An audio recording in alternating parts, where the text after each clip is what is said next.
Assalamualaikum warahmatullahi wabarakatuh. Perkenalkan, nama saya Al-Bukhari dengan NIM 856607502. Di sini saya akan melakukan praktikum IPA yang berjudul simbiosis. Dan tugas ini langsung diberikan oleh dosen saya yang bernama Maya Ekasari MPD. Dan selamat menyaksikan. Baiklah, sebelum saya melakukan praktek, di sini izinkan saya untuk menjelaskan apa itu simbiosis.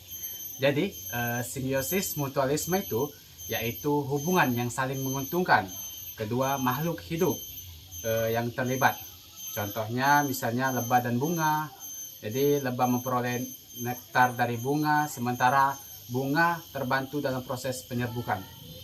Yang kedua, simbiosis komensalisme. Jadi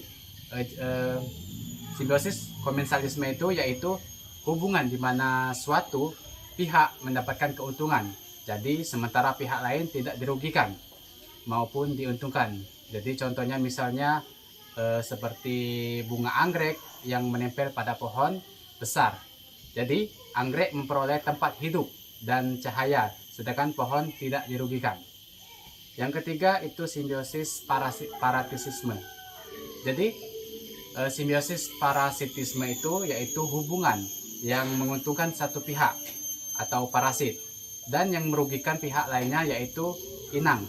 Contohnya seperti nyamuk dengan manusia. Nyamuk mendapatkan darah untuk makan, sementara manusia mendapatkan penderitaan dari si nyamuk tersebut.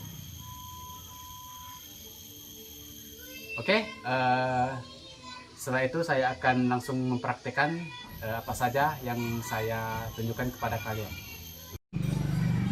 Baik, di sini saya sudah berada di samping pohon. Jadi di sini saya akan menjelaskan tentang simbiosis mutualisme antara semut rangrang dan pohon mangga. Jadi, semut rangrang sering hidup dan membuat sarang di pohon mangga. Jadi, semut mendapatkan tempat tinggal dan sumber makanan dari nektar atau serangga kecil yang ada di pohon mangga.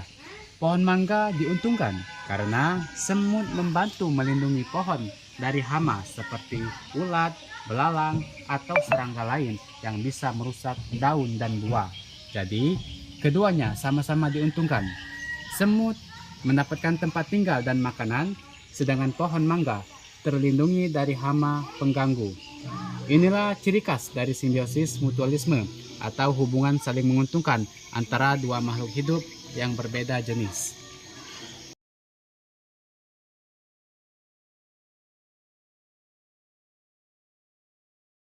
Baik, di sini saya sudah berada di samping pohon yang mana saya akan menjelaskan tentang simbiosis komensalisme antara daun sirih dan pohon ubi. Jadi, tanaman sirih merupakan tumbuhan merambat atau epifit.